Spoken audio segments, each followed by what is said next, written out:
नमस्कार दोस्तों, welcome back to my channel legal vocab by Saumya. Legal vocab by Saumya में आपका हार्दिक स्वागत करती हूँ। मैं सौम्या गुप्ता आज कॉन्स्टिट्यूशनल लॉ ऑफ इंडिया की एक और वीडियो लेके आई हूँ जो प्लेलिस्ट में आपको मिल जाएगी। पहले ये जो आज मैं प्रस्तुत करूँगी आपके सामने अमेंडमेंट के बारे में कि अमेंडमेंट होता क्या है और अमेंडमेंट किस प्रोविज़न कॉन्स्टिट्यूशन के किस आर्टिकल में दिया गया है और उसके मेथड्स क्या हैं अमेंडमेंट के। अमेंडमेंट ऑफ प्रोसीजर रिजिड होता है या फ्लेक्सिबल होता है ये भी हम जानेंगे। मोड्स ऑफ अमेंडमेंट यानी मेथड्स ऑफ अमेंडमेंट भी हम जानेंगे कि किस तरह से रिजिड होता है, किस तरह से फ्लेक्सिबल। ये अमेंडमेंट प्रोसीजर हो गया और मेथड्स इनफॉर्मल है और फॉर्मल मेथड्स होते हैं, तो ये भी हम जानेंगे। साथ ही इसकी 2 वीडियोस मैं बनाऊंगी, अगर कोशिश करूँगी कि इसी वीडियो में ये कंप्लीट हो जाए अमेंडमेंट का पूरा प्रोविज़न आपके सामने और आपको अच्छा से समझ में आ जाए। और नहीं तो इसकी सेकंड वीडियो भी मैं लेके आऊँगी अगर इस वीडियो में हम कंप्लीट नहीं कर पाए तो चलिए स्टार्ट करते हैं बिना देरी के। प्लीज़ वीडियो को आए हैं तो वीडियो को शेयर, लाइक, सब्सक्राइब चैनल को ज़रूर कर लीजिए। आई होप लीगल बुक है सौम्या आपको लीगल अवेयरनेस और लीगल आपके कॉम्पिटिटिव एग्ज़ाम्स में ज़रूर अच्छे मार्क्स दिलाएगी और आपको क्वालिफाई कराने में मदद करेगी और आपको कुछ ना कुछ इस चैनल से सीखने को ज़रूर मिलेगा। चलिए स्टार्ट करते हैं। आज हम स्कोप भी जानेंगे, extent of amendment in article 368, entrenched provisions भी जानेंगे जो कि प्रोवाइजो है यानी एक्सेप्शन है two clause 2 of article 368। Okay, तो सबसे पहले जानते हैं हम कि अमेंडमेंट किस आर्टिकल में दिया गया है। अमेंडमेंट दिया गया है आर्टिकल 368 ऑफ द कॉन्स्टिट्यूशन के आर्टिकल में दिया गया है। कॉन्स्टिट्यूशन आर्टिकल्स, पार्ट्स और शेड्यूल्स में है, ये मैं आपको बता चुकी हूँ। जिन्होंने मेरी प्रीवियस वीडियोस नहीं देखी हैं प्लीज़ उनको जाके चेकआउट कर लीजिए। तो और हमें अमेंडमेंट, अब क्वेश्चन ये उठता है कि हमें अमेंडमेंट की ज़रूरत क्यों पड़ी। Why do we need amendment to constitution of a country. अब इसका आंसर ये है क्योंकि कॉन्स्टिट्यूशन जो है वो fundamental law of the country है, उसमें फाउंडेशनल लॉ है, बेस लॉ है, बेसिक लॉ है, जो कि बहुत ही ऑर्गेनिक और डायनेमिक डॉक्यूमेंट होता है। It should be able to grow with the nation, nation के अकॉर्डिंग इसको ग्रो होना होता है क्योंकि नेशन की नीड्स होती हैं, रिक्वायरमेंट्स होती हैं और सर्कमस्टांसेस होते हैं, तो उसके अकॉर्डिंग नेशन जो है कॉन्स्टिट्यूशन में भी बदलाव ज़रूर होना चाहिए सोसाइटी के बदलाव के अकॉर्डिंग, उनकी ज़रूरत के अकॉर्डिंग। तो जिस तरह से चैलेंजेस होते हैं सोसाइटी में और उस तरह से अगर कॉन्स्टिट्यूशन को भी चेंज होना पड़ता है। अगर कॉन्स्टिट्यूशन चेंज नहीं करेगा अपने आप को, कॉन्स्टिट्यूशन में अमेंडमेंट नहीं होंगे तो वो मीट नहीं कर पाएगा न्यू चैलेंजेस को और it could come under pressure and cracks and crumble हो जाएगा वो। तो अब क्रैक्स एंड क्रम्बल क्या होता है, मतलब वो टूट जाएगा, उसका कोई मान्यता नहीं रहेगी, उसको कोई मानेगा नहीं।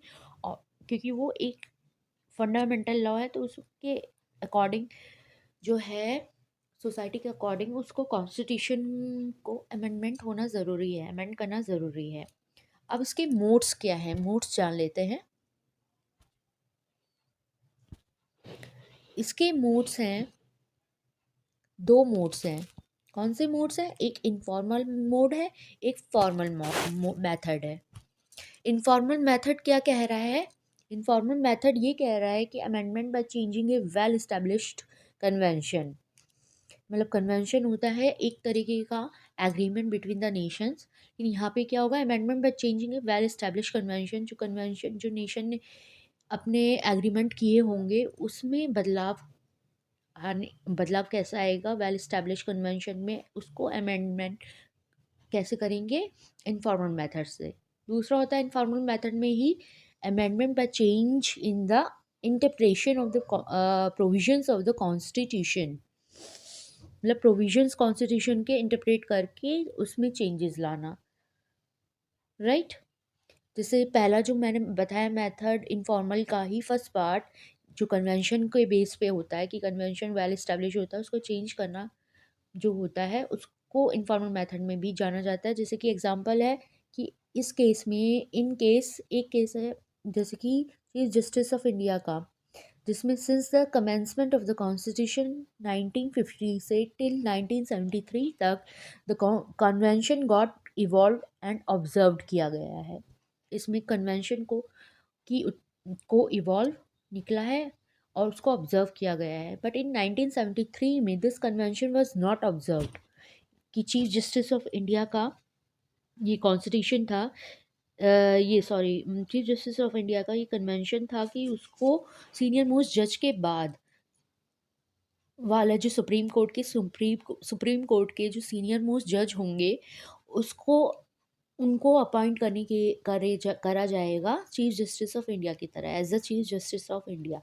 बट 1973 में क्या हुआ कि ये कन्वेंशन नहीं ऑब्जर्व किया गया और ये जो जज जूनियर टू 3 जजेस मतलब 3 जजेस और होंगे चीफ जस्टिस ऑफ इंडिया के बनने से पहले नीचे सबॉर्डिनेशन में, उनके भी जूनियर जज was appointed the chief justice of India appoint किए गए थे। Non observance of the constitution brought about a change in the operation of article 124 clause 2। ये नोट डाउन कर लीजिए कि 124 ऑफ आर्टिकल 2 में का जो प्रोविजंस है इसमें क्या कहा गया है, रेगुलेशन है, रेगुलेट करता है जो कि अपॉइंटमेंट सुप्रीम कोर्ट को उसका कन्वेंशन को एक चेंज मिला, उस प्रोविज़न को देखने को नहीं मिला क्योंकि रेगुलेशन में तो लिखा तो यही है कि सीनियर मोस्ट जज है होते हैं appoint as a chief justice of India, लेकिन वो चीफ जस्टिस ऑफ इंडिया के अपॉइंटमेंट में ये ऑब्जर्व नहीं किया गया प्रोविज़न और जूनियर टू 3 जजेस उनको अपॉइंटमेंट कर दिया गया 1973 में। आई होप यहाँ तक आपको क्लियर है। कोई डाउट होता है तो कमेंट बॉक्स में ज़रूर पूछ लिया कीजिएगा। अब आता है law interpreted by the final court of appeal is binding through the country. अब हमें ये भी पता होना चाहिए कि अपेक्स कोर्ट कौन सा होता है, सबसे ऊपर सुनवाई का court, final court of appeal. Supreme court से बड़ा कोई और कोर्ट नहीं है इंडिया में, यही फाइनल कोर्ट ऑफ अपील भी होता है और यही उसके सुप्रीम कोर्ट के सारे डिसीजंस भी मान्य होते हैं सभी पूरी कंट्री पे। तो क्या होता है law, but the law so declared is not bounding on the apex court the final court of appeal. हमें पता है कि लॉ तो सब इंटरप्रेट जो होता है फाइनल कोर्ट करता है वो बाइंडिंग होता है पूरे कंट्री में, लेकिन ये वाला लॉ डिक्लेयर नहीं हुआ था, is not binding on the apex court. The text of the constitution having given one meaning in one context may be given altogether a different meaning in another context. सो ये context में एक meaning अलग दे रहा है, एक meaning अलग दे रहा है। तो जो रिटन प्रोविजन है कॉन्स्टिट्यूशन का वो तो सेम है, लेकिन operation application of the law undergoes a change and the constitution stands amended. इसलिए कॉन्स्टिट्यूशन को इनफॉर्मल मेथड से अमेंड समझा गया उस वक्त। अब बी पार्ट क्या है आपका, बी पार्ट है formal method. Under this method it is text it is under this matter it is text of the law, that is the written constitution, the written provision of the constitution is amended by way of addition। इसमें क्या होता है formal method में कि कोई भी constitution का provision जो रिटन में है, रिटन प्रोविजन है, वो या तो एडिशन से या वेरिएशन से या रिपील उसे हटाकर, या तो उसमें ऐड करके या हटाकर या वेरिएशन लाके मॉडिफिकेशन लाके उसमें होता है अमेंड किया जाता है, उसे अमेंड किया जाता है। For example the constitution first amendment act है 1951, ये वेरी इंपॉर्टेंट है, इसे नोट डाउन कर लीजिए। ये फर्स्ट अमेंडमेंट कब हुआ था 1951 में। तो 1951 में अमेंड हुआ था आर्टिकल 1951 में फर्स्ट अमेंडमेंट हुआ था, जो कि न्यू आर्टिकल जिसमें आए थे 31A एंड 31, जिसमें आए थे 31A article and 31B along with the 9th schedule. Most important है कि फर्स्ट अमेंडमेंट कब हुआ था 1951 में, और कौन से आर्टिकल्स इसमें ऐड किए गए थे 31A and 31B, along with ninth schedule to the constitution. Right, I hope ये क्लियर हुआ होगा। फिर इसके बाद है the constitution 44th amendment act 1978। Most important कि 44th अमेंडमेंट एक्ट कब हुआ था? 1978 में। उसको रिपील हटा दिया गया था। उसमें से existing article 31, repeal the existing article 31 relating to the fundamental right to property। Most very important है कि राइट टू प्रॉपर्टी वाले क्वेश्चन आता है कि कौन सा लीगल राइट अब फंडामेंटल राइट नहीं रहा है, तो आप बोलेंगे आर्टिकल 30, सॉरी 44th अमेंडमेंट 1978 के द्वारा रिपील किया गया एग्जिस्टिंग आर्टिकल 31, जो कि फंडामेंटल राइट टू प्रॉपर्टी था। राइट, अब ये वाला आपको क्लियर हुआ। आई होप ये आपको क्लियर हुआ होगा। कोई भी डाउट होता है तो प्लीज़ पूछिएगा कमेंट बॉक्स में। नाउ नाउ अब हम जानेंगे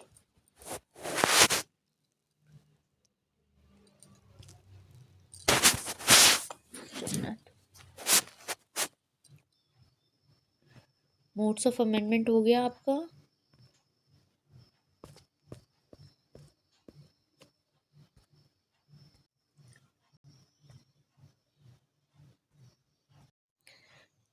नाउ अब हम जानेंगे अमेंडमेंट प्रोसीजर कैसा होता है, रिजिड या फ्लेक्सिबल। हमें पता है कि कॉन्स्टिट्यूशन डिफरेंट कंट्रीज से लिया गया है और हमारा कॉन्स्टिट्यूशन फ्लेक्सिबल भी है और फ्लेक्सिबल भी है, रिजिड भी है। उसका अमेंडमेंट प्रोसीजर कैसा है ये जानते हैं।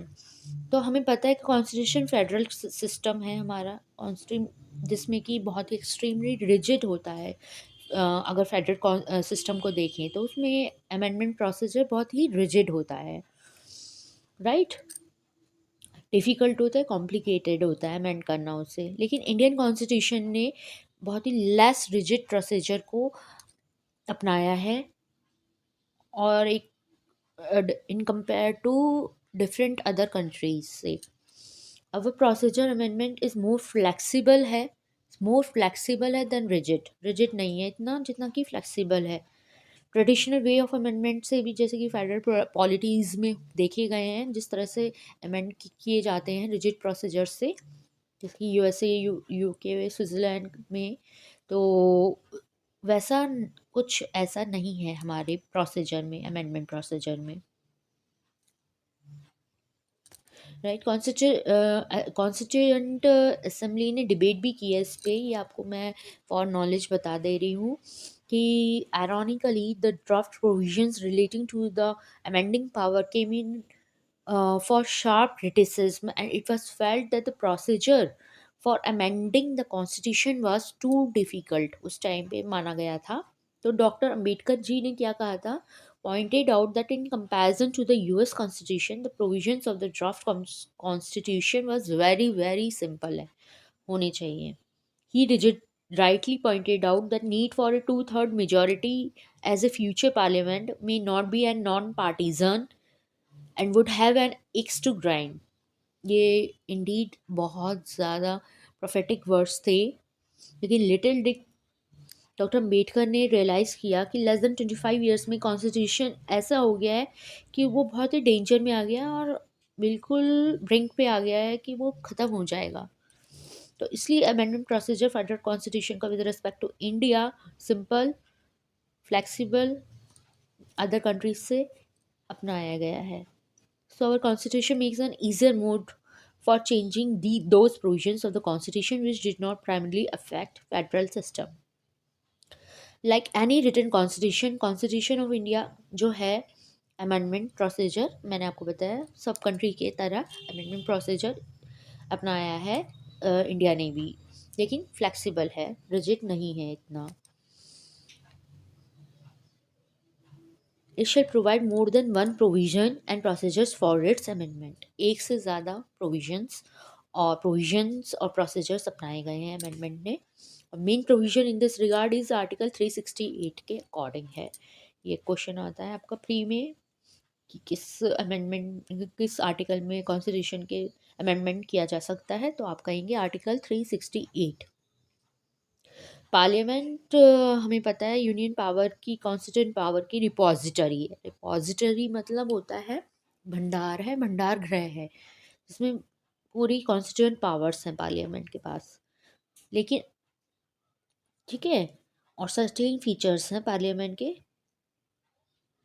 जो अमेंडमेंट होता है कॉन्स्टिट्यूशन का, वो कभी तभी इनिशिएट किया जा सकता है जब एक बिल के द्वारा किसी भी हाउस में, दो हाउसेज होते हैं, लोकसभा और राज्यसभा, तो अपर हाउस लोअर हाउस, तो किसी भी एक हाउस में इंट्रोड्यूस बिल के तौर पे किया जाता है इसका अमेंडमेंट का procedure start, so that the constitutional amendment has been exclusively reserved for parliament.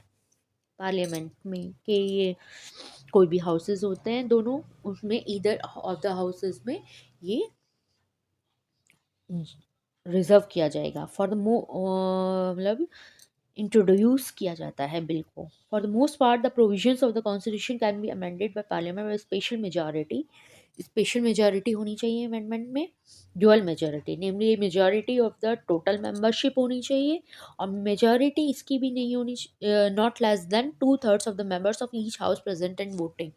यानी कि जो मेंबर्स प्रेजेंट होंगे और उनके वो जो वोट करेंगे उनमें से 2/3 का मेजॉरिटी ऑफ होनी चाहिए, उतनी मैक्सिमम वोट पड़ने चाहिए। It is only in the case of A limited category of constitutional provisions that the amendment bill needs to be ratified by the legislature of not less than one half of the states। ये कि केवल किसी case में limitation होता है, कोई case limited category में ही कॉन्स्टिट्यूशनल प्रोविजंस में अमेंड रेटिफाई जो लेजिस्लेचर करेगा वो एक हाफ, वन हाफ, यानी हाफ ऑफ द स्टेट्स के द्वारा होता है ratify. On a constitution amendment bill, जो इंट्रोड्यूस किया गया है अमेंडमेंट के लिए, ड्यूली पास होगा, present being presented to the president होगा, प्रेसिडेंट की एसेंट मिलेगी, मैंडेटरी है उसमें एसेंट मिलना, and unlike in the case of ordinary legislative bills he has no option to withhold his assent. और बिल्स में तो प्रेसिडेंट जो है, ऑनरेबल प्रेसिडेंट जो हैं, वो विदहोल्ड मतलब अपनी इस बिल को, अपने एसेंट को, हामी को, अपनी रजामंदी को, अपनी मुहर को विदहोल्ड कर सकते हैं, रोक सकते हैं, और या फिर बिल को वापस कर सकते हैं। लेकिन इस केस में नहीं करेंगे, अमेंडमेंट की प्रोसीजर में विदहोल्ड नहीं किया जा सकता, उनके पास ऑप्शन नहीं है ये, और ना ही रिटर्न किया जाएगा बिल को in the house for reconsideration, there's no option.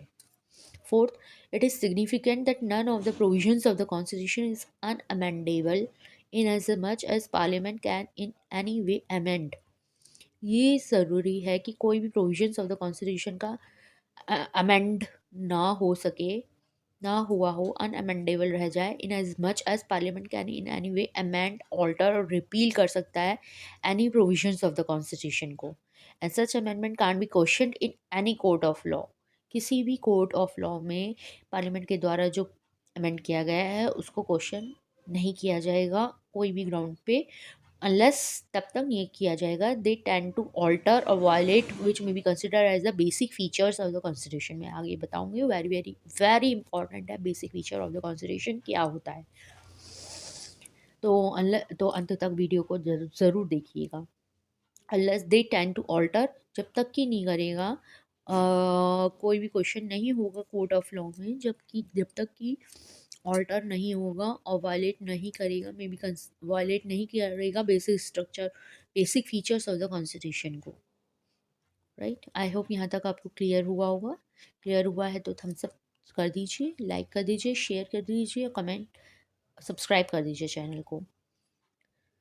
Special features of the amendment of the constitution in India में क्या है, अब फीचर्स जान लेते हैं amendment of the constitution in India के। क्या फीचर्स हैं अमेंडमेंट के? अल्ट्रेशन होता है of certain provisions not deemed to be an amendment, such provision can be altered by ordinary process and by simple majority। Simple majority के द्वारा जो simple majority के द्वारा अल्टर्ड अमेंड हुआ होगा उसे अमेंड किया जा सकता है सिंपल मेजॉरिटी के द्वारा।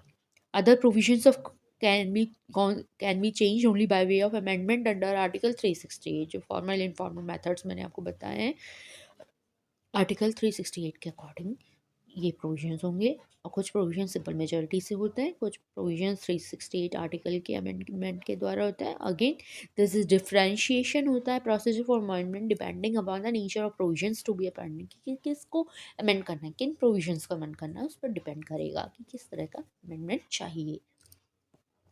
Again, there is a difference. All amendment in Article 368 has to be passed by special majority, जो पहले बताया है, by the parliament. But in case of provisions affecting federal structure कर रहा है, at least half of the states is required. तब उसको half of the states जो है require करेगा, ज़रूरी होती है जब फेडरल स्ट्रक्चर को कोई चीज ये अमेंडमेंट जो प्रोविजंस है अफेक्ट कर रहे हैं, तो उसको अमेंडमेंट के लिए हाफ ऑफ द स्टेट्स का प्रेजेंट और रेटिफाई करना ज़रूरी है। For amendment purpose they are three categories of provisions. तीन तरीके की प्रोविजंस हो गए, सिंपल मेजॉरिटी, स्पेशल मेजॉरिटी और डुअल मेजॉरिटी। जैसे मैंने बताया ये इंपॉर्टेंट बहुत है। सिंपल मेजॉरिटी यानी कि working majority, more than 50% present in voting. Article 5 citizenship, article 169 creation of legislative council, article 239 a creation of local legislatures और काउंसिल ऑफ स्टेट्स। ये सब क्या होते हैं?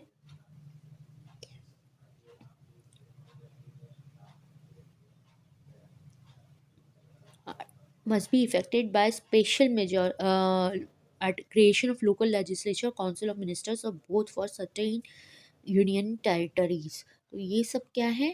सिंपल मेजॉरिटी से अमेंड किए जाएंगे।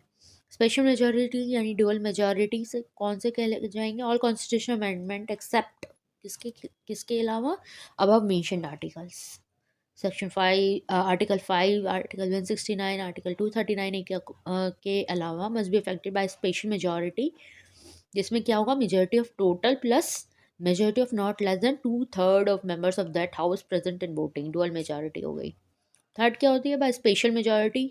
एक और होती है डुअल मेजॉरिटी में, ratification but not less than half of the states. Here states are given an important voice in amendment as they may affect federal character। ठीक है, उसमें होगा डुअल मेजॉरिटी प्लस रेटिफिकेशन, जो federal structure of the constitution को provisions affect करते हैं उसके regarding कर सकते हैं स्पेशल मेजॉरिटी के द्वारा रेटिफाई और अमेंड। अब एंट्रेंच्ड प्रोविजंस क्या होते हैं? Provisions which necessitate amendment by dual majority and ratification have been mentioned in proviso to clause 2 of article 368। क्या कह रहा है? relating to executive, relating to judiciary, relating to legislative power, article 368 itself, और representation of state in council of states 4 schedule में कह रहा है। तो ये तो थे रिलेटिंग टू एग्जीक्यूटिव। क्या करता है? आर्टिकल 54 55 इलेक्शन ऑफ प्रेसिडेंट के बारे में, article 73 and 162 executive power of state and states के सेंटर एंड स्टेट्स के बारे में। तो ये प्रोविजंस हैं जो कि डुअल मेजॉरिटी और रेटिफिकेशन के प्रोवाइजो में नहीं प्रोवाइजो हैं, और आर्टिकल 2 के ये जो है 368 उसका प्रोवाइजो है, यानी कि ये वाले आर्टिकल्स भी होंगे, नहीं होंगे ratified. The provision which necessitate amendment by dual majority and have been mentioned in proviso, जिनको amendment किया जाएगा वो proviso इस इनमें sections इन ई तक 5th पॉइंट 5 पॉइंट्स में 5 पॉइंट्स में दिए गए हैं। रिलेटिंग टू एग्जीक्यूटिव आर्टिकल बता दिया है मैंने। रिलेटिंग टू जुडिशियरी आर्टिकल 124 से 147 सुप्रीम कोर्ट में, 214 टू 231 हाई कोर्ट्स और 241 जुडिशियरी फॉर यूनियन टेरिटरीज।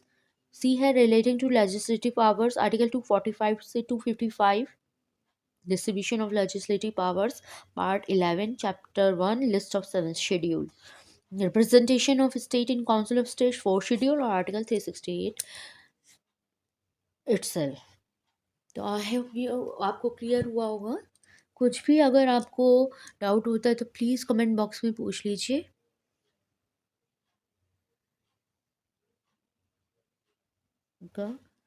चलिए अब चलते हैं नेक्स्ट। अब केसेस आएंगे इसमें।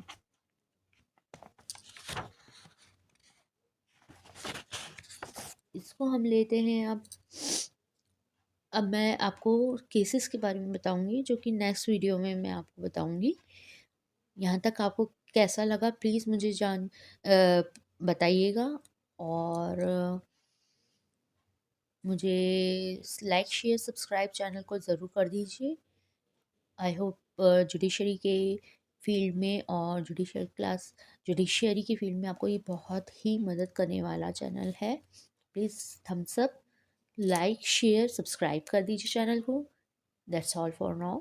Thank you for watching.